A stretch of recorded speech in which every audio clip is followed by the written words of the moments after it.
the water? I don't know. It could have just been water. It could have just been water. I swear I saw Titan Head under the water. Well, I think that Floch saw them. I think that's why Floch acted that quickly, right? Damn! Oh, I think they're just making excuses, though.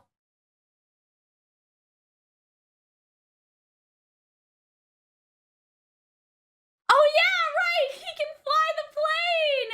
Oh! Oh! So it's more complicated. They need someone that actually understands the plane? Yeah, I see, I see. But is that true? I feel like, I don't know, I feel like they're not being entirely honest. They're just using the lady as an excuse. Oh. That's a good question. Maybe it's gonna be a fake out? Oh boy! Jeez, okay. Well, we're not over that. Oh boy.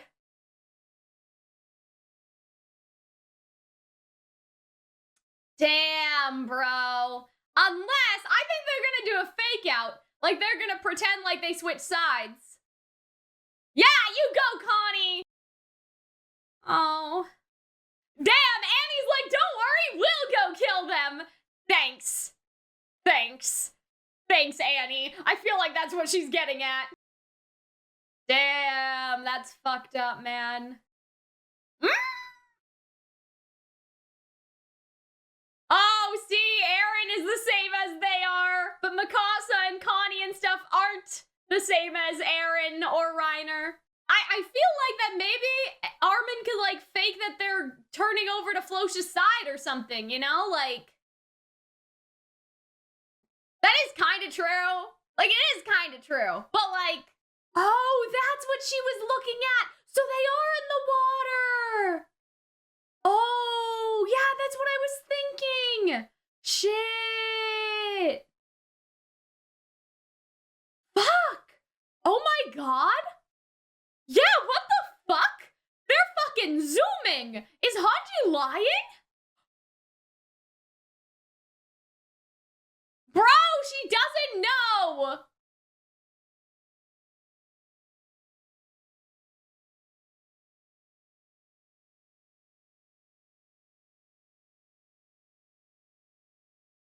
Oh boy, oh no, Yelena!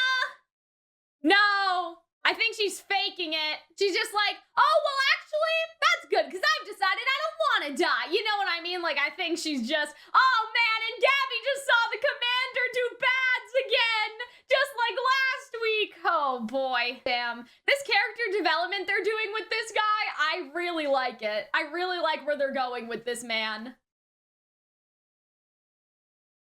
Oh, see? Now he's trying to make up for it. Oh, see, this man learned. Oh. Yeah. He wants to be better. Oh. Look at this guy. Oh.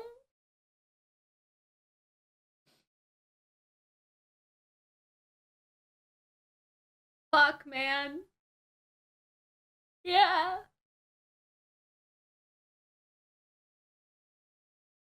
Oh, why am I getting so emotional? Oh my god. Oh. Fuck, man. Why is this what gets me, guys? Whoa, whoa, wait, what? What do you mean? Oh, I see what he's saying. He's saying that he won't pretend he hasn't done bad things either, you know?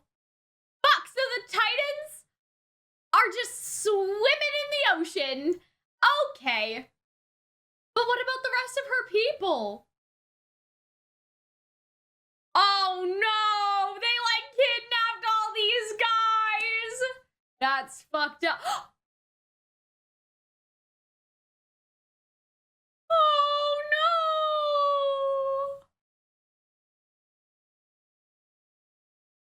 Why?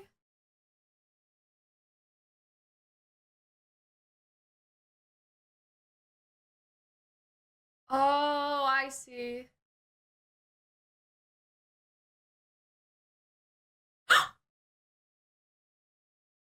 Fuck, man.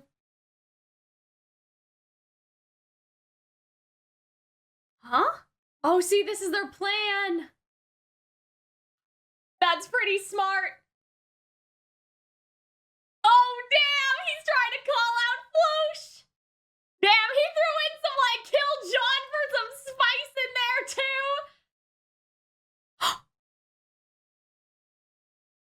Damn, this is actually smart, though, to use, like, the Marley, like, the conflict with Marley against them now, you know? Damn, look at these two actors. Damn, they look so tense, though. I feel bad for these two guys. Oh, no. This is so bad. Ah! Oh, I don't think they fully believe them, though. You know, like, look at them. Like, look at this.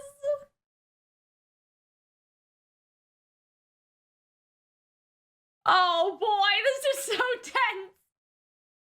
Oh, I'm scared. Oh, no. Fuck. Oh, no. Floch may be smarter than we give him credit for. No!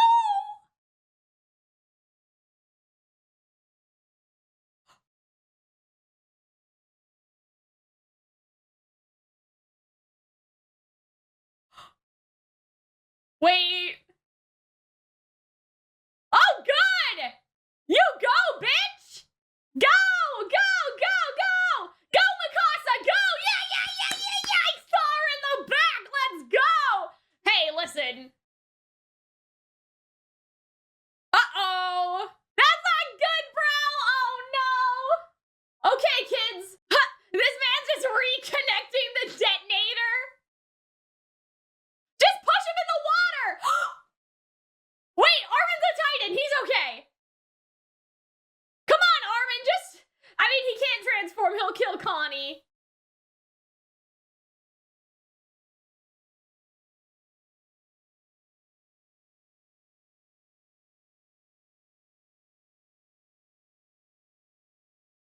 Oh. I kind of feel bad for this guy, though, but like... Oh. Reiner! Yeah, Reiner! Oh my god, this is gonna be so cool! Ah! Get him! Get him, bro! Get him! It's time for Floch to die, okay? I said it! Damn. Poor Levi. That's so cool! Annie! After all this time! Oh my god! Oh my god! This is amazing! I'm sorry for all these people, but like... You shouldn't have listened to Floch, bro! See, but now it's like they have to decide if like the sacrifice of a few of them is worth saving the world, which is fucked up. Oh.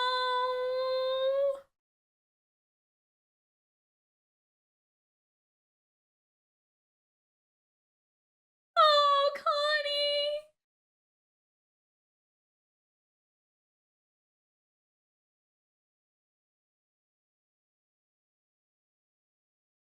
They wouldn't do it if they didn't believe in it.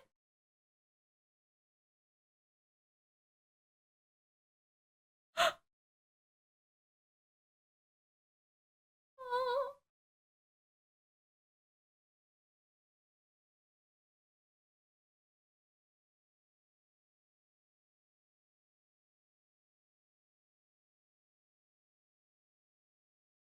Oh. Fuck. Oh, I can't believe they ended it like that. Oh my god. All right, everybody, let us get into the discussion now. And the first thing I want to talk about is this about Floch. Basically, my theory is whoever saw them when they were escaping, looking out the window, basically, we had this like shadowy figure that was looking out the window. I think whoever did that basically ratted them out to Floch. And I think that that's why Floch took action quickly, because he had known beforehand that Armin and Connie and everybody else had betrayed him, right? It's over if the Jaegerists destroy the flying boat, so why haven't they? And I actually have like kind of like a crackpot theory for this, I guess I'll call it.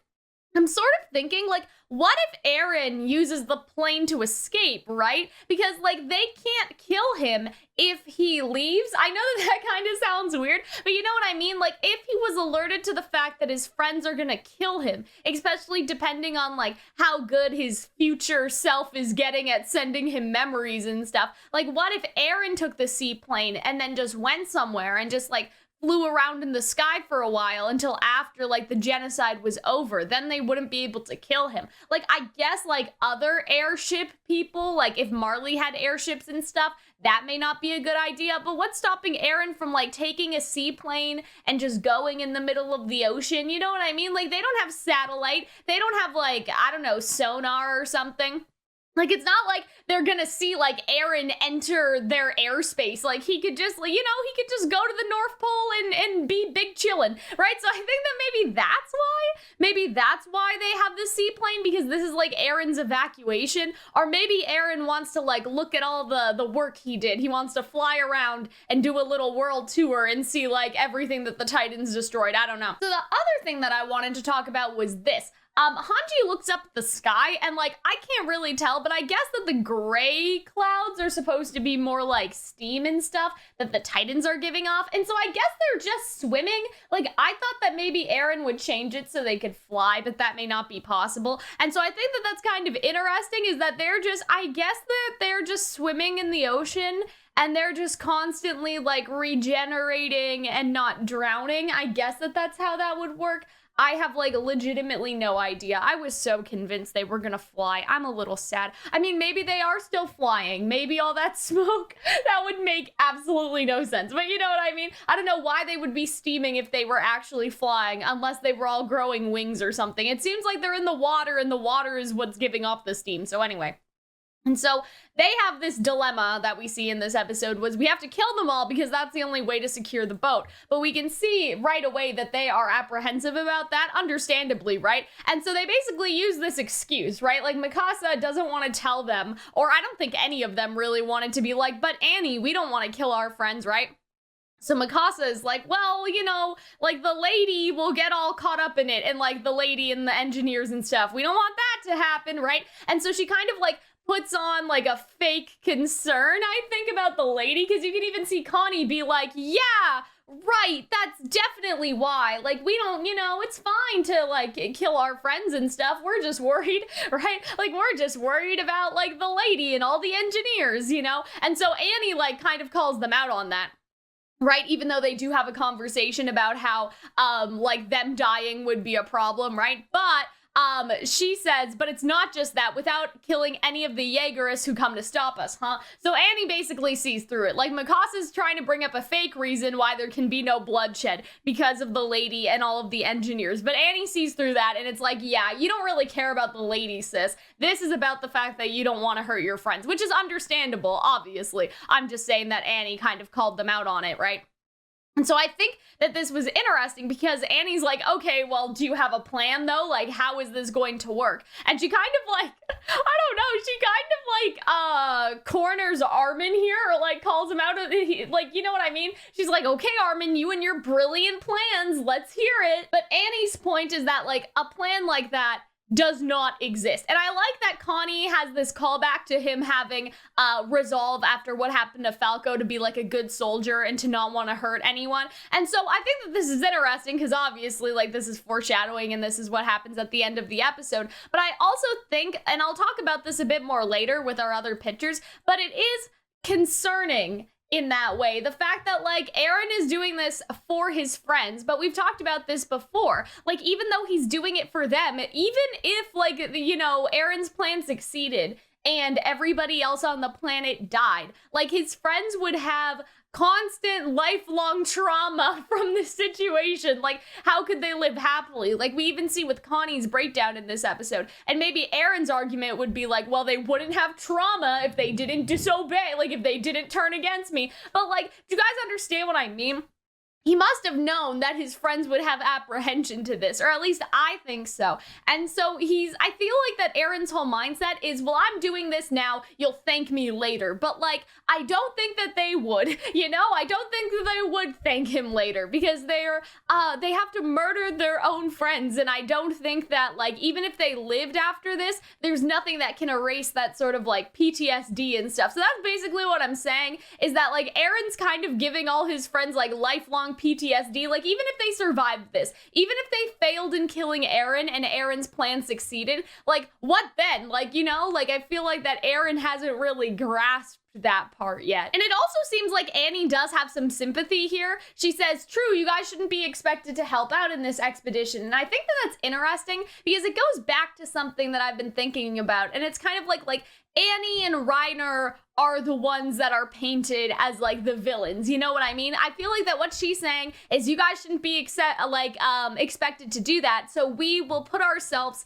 in the position where we will be the villains, so you guys don't have to, right? And that's the burden that they've had to carry. And I feel like the commander kind of hits on that like a little bit later. That's not exactly what he says, but that's, you know, I sort of thought of it that way.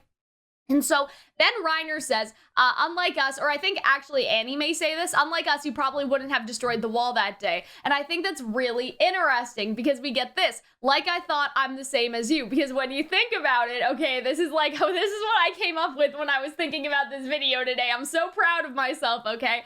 But like, they broke the wall and brought the Titans inside, right, into Paradise to basically kill all the people in Paradise, right? Like, Reiner, Annie, Bertolt, they broke the wall to kill the people in Paradise. Like, not exactly like that, but like basically like that, you know what I mean? And so Aaron saying I'm the same as you is because he will break the wall and send in Titans to kill everyone else. Do you guys understand what I'm saying? I just think that that's so cool. Like, I just think that that's such a cool parallel, is that Reiner broke the wall and let the Titans in. And in the same way, Aaron broke the wall and let the Titans out. You know what I mean? Or you could say, let the Titans in the rest of the world, right? And so it's almost like the wall goes both ways. Like, the wall to the outside world and the wall to Paradise both broke, right? And so it's like Aaron, like, it's almost like the rest of the world had a wall around them, and then Aaron broke the wall of the rest of the world and sent in the Titans, right? Because as much as it was Paradise's wall, it was also the rest of the world's, like, wall, if that makes sense. Anyway, I just think that narratively, that's really cool. It's like Aaron is saying that he will break the wall. Like, you know what I mean? That he is willing to break the wall just like Reiner and Annie were for their cause. Aaron is willing to break the wall for his cause. And I think what's interesting is Annie says, like, you guys probably wouldn't have broken the wall that day, and that points to like their ideology, right?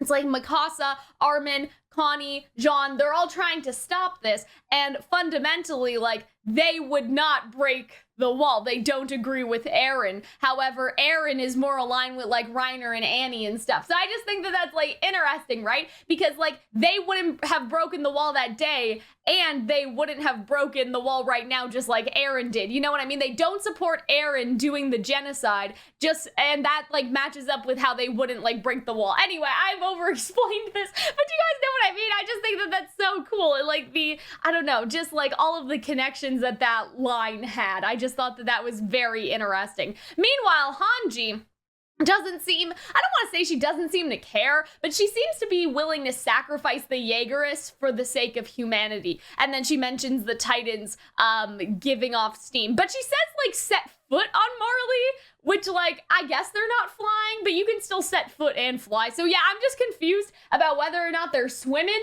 but it seems like they're swimming just because, like, of where the steam's coming from. I'm a little sad, though. I wanted them to fly. I don't know, man. Maybe Falco will still fly. I thought that Falco would get the Beast Titan and his beast would fly, and I'm angry about it. But anyway, and so things are already being destroyed, and I wonder if we'll see that next episode, but I'm not sure yet.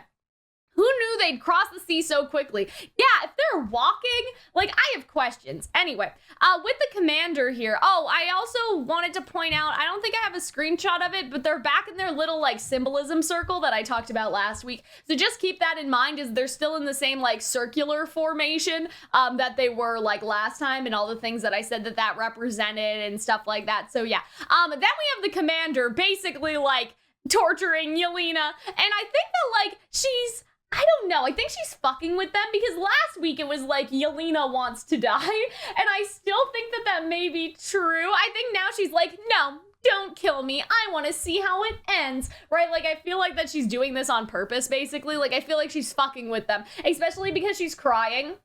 You know, I feel like she doesn't genuinely want to see how it ends. I feel like that, like, she's trying to put on a front, but then, like, her tears are giving herself away. I don't know if that's just a misinterpretation, because sometimes, like, with the language barrier, like, the worst thing for me, I think, to kind of, like, capture is, how do you say, like, sarcasm. Like, to know if a character is being sarcastic or if they're being genuine, right? Because that's just, like, I don't know, that's just very hard for me. I'm sure it's hard for lots of people too, like, just with the subtitles, because in English you can tell based off of, like, tone or the inflection of the voice, right? But, like, I don't know, I just can't tell if she was being like, no, don't kill me, or, like, you know, if she changed her mind, basically, if she does want to live. And then Gaby's just out here, oopsies, Gaby's just out here catching the commander in 4K, which I think, like, I really like where the commander's character development is going. I just really like what they've done with him the past couple episodes, and I just thought that this scene was great, because he can see, like, I think it's, like, how much he's hurt Gaby in a way, because he seems to really care about her, and I think that this is basically what his, not his issue is. How do I explain this? I think that this is basically what he's getting at. I think that this is why he's actually apologizing, right? Because he can see the fear in Gaby's eyes every time he acts, and because of that, he's realizing, you know what I mean? It's almost like through the eyes of a child, like, how can Gaby, like, see me as evil and look at me with eyes like those? I must be doing something wrong. You know, it's like he can't stand Gaby to see him that way, and so that's what made him realize that he was bad, you know? Because if you're totally convinced in your actions, you don't have guilt, right? But, like, he definitely feels guilt, and so that means that he's not convinced by his actions, right? Like, I feel like that Gaby made him realize that he was wrong, basically, and I think that that's really interesting for his character, because it's not necessarily that he doesn't mean this, and he's only saying this to, like, appease Gaby, or so Gaby isn't upset. I think it's actually through Gaby being upset that he realized that his behavior was wrong in how it was affecting her, and I think that that's kind of interesting, too, because, like, something that we've talked about is, like, that both sides don't see each other as human until, like, they get to know someone from that side, you know what I mean? And so I think that basically that's what's going on with the commander. Like, he saw them as a bunch of devils, right? But then by that logic, Gaby would be a devil too, unless she's, like, the one exemption, which doesn't make any sense, right? And so it's, like, almost through Gaby, he was able to realize that, like, what he was saying was wrong and bad. And so I feel like that that's just really interesting, right? And I think this is interesting too, is that he was trying to justify his actions because he couldn't come to terms with the fact that he may have done something wrong. So I feel like it was that sort of guilt. And I think the other thing is if Gaby is willing to admit that she did something wrong, he should be, like, man enough to admit that he did something wrong, right? Like, Gaby, like, this, you know, 14-year-old child has enough guts, I guess you could say, like, has enough guts and, like, respect to apologize for everything that she has done to them, right? And, like, beg for their help. But he, as, like, the commander, the person in charge, like, this grown man, can't also, like, have the courage that Gaby had doing that. You know what I mean? It's almost like Gaby was willing to apologize, and he should be big enough to also apologize, but he wasn't. So I think it was also Gaby apologizing or Gaby admitting her faults. Like, if Gaby is able to admit her faults, he should be able to admit his faults. That's kind of how I see it anyway. And Gaby's a child, whereas he's an adult, right? And so you would think that an adult would be able to do better and have that I don't want to say humbling, but you know, like sometimes kids get very stubborn. They never want to admit while they're wrong. Whereas, you know, as we grow up, hopefully we start to, you know, be able to admit our faults and stuff. What is it called? Like his ego. Like if Gaby can apologize and not let the ego get the best of her as a child, him as an adult, he shouldn't be letting his ego get the best of him, and he should apologize. I think that that's kind of like the idea that I'm going with, is like Gaby made him realize that if she can do it, he can do it, basically, or he should have done it a long time ago, right? And so I really like this scene with him here, and he also apologizes to them, right? Because, like, they're also Eldian, and he's also been talking shit about Eldians, like, previous to this, right? And so he also apologizes to them. You shouldn't have to endure the world's hatred your whole lives either, right? And you shouldn't have to be warriors just to be able to, like, quote unquote, earn your humanity. You know what I mean? And so I think that that's also something that he's saying. Anyway, I had something else that I wanted to talk about with the commander, but now I'm not actually sure what it was. Like, he said something and I was like, oh, that can be applied to this, but I don't remember anymore. But yeah, I think also, like, let's just point out the fact that we have kind of the circle thing from last episode, but now Annie's actually, like, facing them instead of having her back turned. And so maybe that's, like, representative of the fact that now that the world is actually getting destroyed, she does maybe want to save the world a little bit versus just being concerned about her father. But yeah, it's a very similar circle to last episode, and then the commander's kind of like unifying the circle, which I think is really, really cool. And something else is that Gaby and Falco are outside of the circle, and so it kind of reminds me of the forest, right? It's like everybody else is in the forest. Gaby and Falco have already made it out of the forest a long time ago, but they're like, you know, I don't know, jumping back in the hole to make sure that the rest of the adults also get out too. That's kind of how I see it. It's like they're not in the forest now, but like it could just be a metaphor for that. Is like Gaby and Falco were already like out of this, right? But now they're coming back down here because they're all trapped still within this, I don't know, within this hole, I guess you could say. And then Armin says that he refuses, which I think is very interesting because at first I didn't necessarily understand this, but I think what Armin is basically saying is, I won't look the other way, right? Like, I am either in or I'm out. I basically think that that's what Armin is getting at here. It's like, I'm not just gonna stand here and pretend that this isn't happening. If I truly believe in this plan, I will get my hands dirty too, right? We're not gonna look the other way, like, from the senseless bloodshed. Like, if we truly believe in this, we can't stand by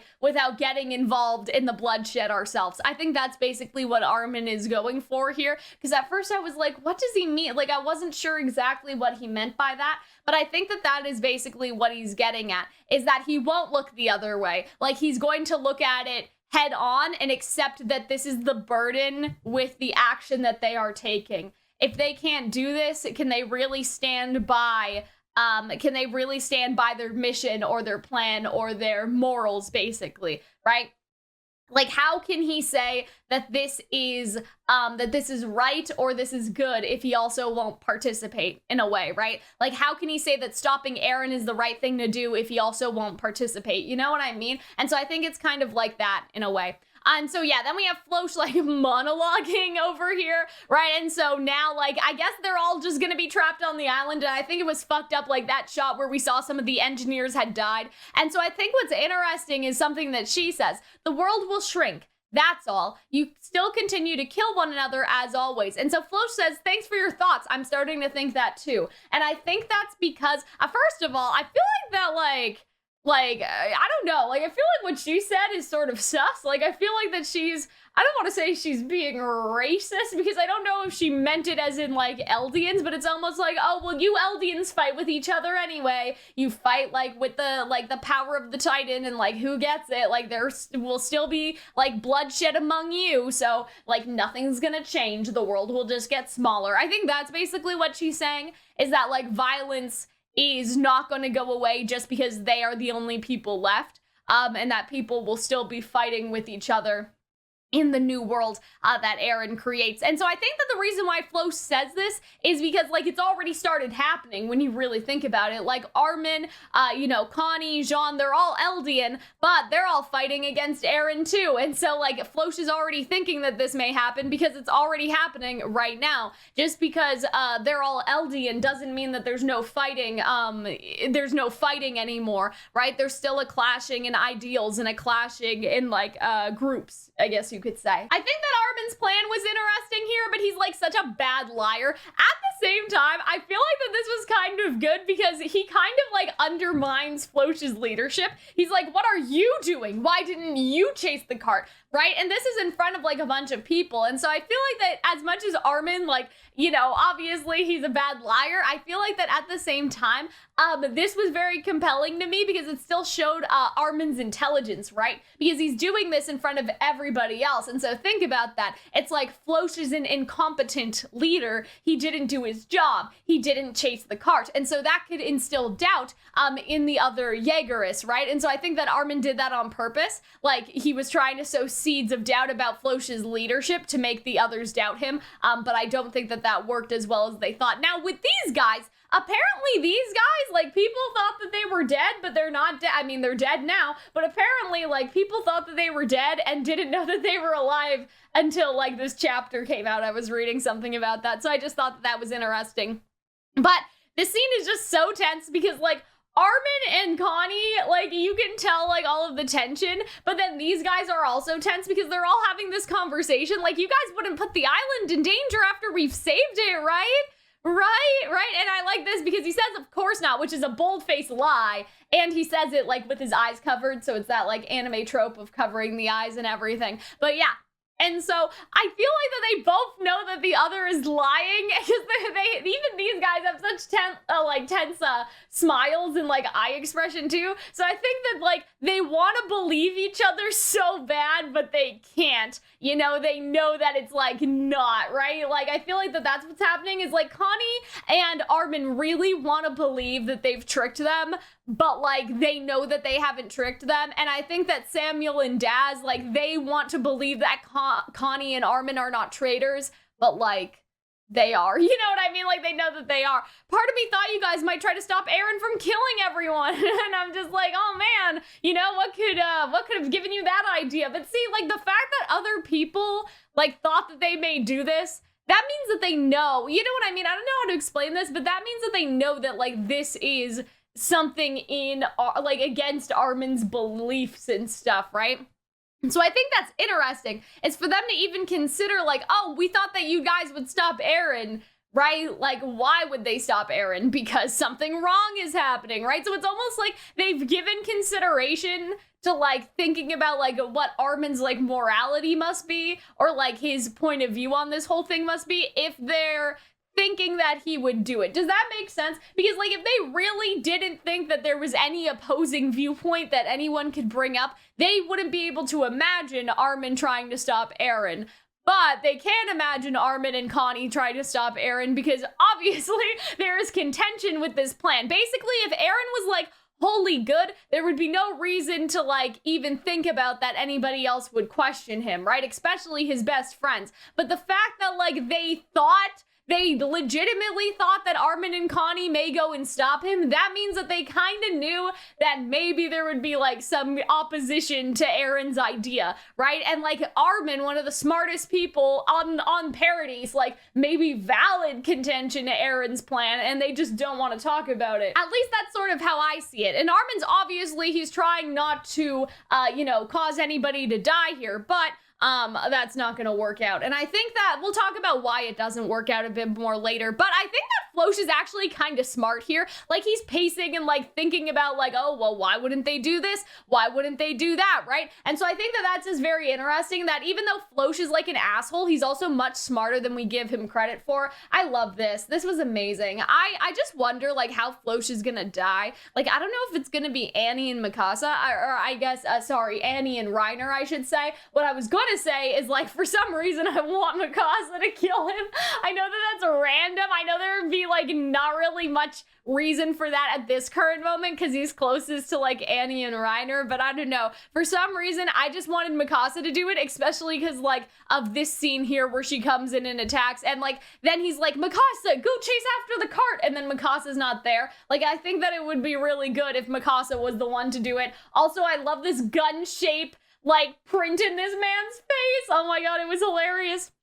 But anyway, I just thought that this scene was really, really good, and then Floch is like, yep, they betrayed Eldia, kill them. But what really, I don't want to say bothers me, because I understand why this happened. What is chilling about this scene is the fact that no one questions Floch's leadership, which makes sense. Like, you know what I mean? Floch has established himself as sort of like a dictator. Like, no one would be willing to question him, I don't think. But, like, they've known Armin and Connie forever. And so I think that it's very telling of the fact that, like, Floch has kind of, like, I don't want to say brainwashed them, but, like, they've kind of drunk the Kool-Aid a little bit because, like, you guys are saying, like, oh, like, you know, you said we'd expand our lands and eat meat together, but, like, you're just believing Floch just said that with absolutely no evidence, and you're just going with it. Why? Because it's, like, convenient for you? You know what I mean? I don't know. I don't know how to explain this necessarily, but it's like they're blaming, like, Armin and Connie for not sticking to all the promises they made, like, when they were friends, but, like, friends would hear each other out, bro. You're willing to shoot them and, like, you know, not talk to them about why they're doing this or anything. So isn't it kind of like the friendship was already destroyed? You know what I mean? Like, if they're willing to listen, like, just listen to Floch unquestionably when they've known Armin and Connie for years, are they even, like, the people that they knew anymore? Like, I'm saying this in terms of, like, the soldiers, like Samuel and Daz, for example. Are Samuel and Daz really the people that Armin and Connie knew in the first place if they aren't even going to, like, use their brain and, like, question why Armin and Connie would do this? You know what I mean? That's just kind of what I'm thinking about. I just think that, like, that's, I don't know. I think that that's kind of important in all this. It's not just, like, Armin and Connie, you know, came in here and, like, wanted this to happen. It's also just that, like, they're unquestionably just obeying without any, like, any thought, you know? Like, it's easy to say, like, oh, Armin, like, how could you kill us? We're your friends. And I'm like, well, you're also, like, not willing to, like, hear them out or anything. So, like, are you even, I don't know, like, are you even their friends anymore anyway? Or are you, like, you guys are all different people now, you know? You guys don't know each other like that anymore. And so, like, don't try to guilt trip Armin and Connie when you guys aren't you guys aren't acting very friendly either. That's basically what I'm saying. I don't know. Yeah, like, this, aren't we all friends? And I'm like, yeah, you are our friends, so why the fuck are you just obeying Floch unquestionably? You know what I mean? And that goes for everybody else too. Like, you know, they've known, like, Connie and Armin and Mikasa for how long? And they're not even gonna be like, okay, Floch, what evidence do you have for that? Right? Like, you know, even though it's true, like, technically it's true, they are betraying them, but I'm just like, but you guys are also, like, you know, doing this without any question, so I don't know. That's just something that I was thinking about. But these scenes were, like, super tense, right? And it was so heartbreaking and, like, emotional. Someone has to be the one to stain their hands with blood. And I think that that's the other thing, too, is it's like, there's not going to be another way forward unless somebody does this. I think that, and somebody also pointed out that I think Bertolt said that once. And so that may be, like, Armin inside of his head, I should say. I think that that's a very interesting, like, piece of dialogue in this case, because, like, Armin can't just look away, right? He's saying that he won't just stand by with, like, clean hands and pat himself on the back at the end being like, well, you know, we did all this stuff, but, like, I didn't kill anyone. Armin almost needs to get involved, or it's almost like he can't fully stand behind what he's doing. You know what I mean? Like, if Armin thinks that this is a necessary sacrifice in order to save the world, like, he can't just say that it's a necessary sacrifice, but not be willing to carry out the sacrifice himself. Also, I can't remember if I said this, so I just want to point out that Annie and Reiner doing the double transform behind Floch. Oh my god, that was just so cool. I just loved that. I thought that that was amazing. Like, what a good scene. And just seeing Annie and Reiner in action. I mean, we saw Reiner in action a bit, but, like, Annie, it's been years and she, like, drop kicked these people. Like, I feel bad for them, but like it was cool, okay? But yeah, that's basically all I have to say. This one's kind of a short one this week, just because it was more like emotion heavy compared to analysis heavy. Like there's only so many theories I can make. Like you know what I mean? Like I'm just like, oh, where's Aaron, bro? Where's Zeke? Like, you know, are they gonna go see Historia? Like we've been talking about that for like 3 weeks now. So I think that we're out of like the theorizing zone for a little bit. I feel like that it's not impossible to theorize, but like there are just some times, especially because like the anime is like nearing the end to part 2, right? Like sometimes you reach a point in an anime where everything is laid out on the table. Like there's no more, you know, foreshadowing or like Chekhov's gun or anything like that. Like, you know what I mean? Where everything is just laid out on the table and you're just seeing how it ends. So it's really hard to make predictions. You know what I mean? Like it's almost like I watched another show like that. I won't say what it was, but I had watched the show and like theorized every single episode. But then near the ending, like the murderer was revealed and the last 2 episodes were kind of like about that. So it's like, you know, there's no more theories anymore after that. We've theorized and we've been correct, or maybe we're not correct, and then we're just seeing how it plays out. So that's kind of how I feel right now, is that I can't make theories about like Ymir or like,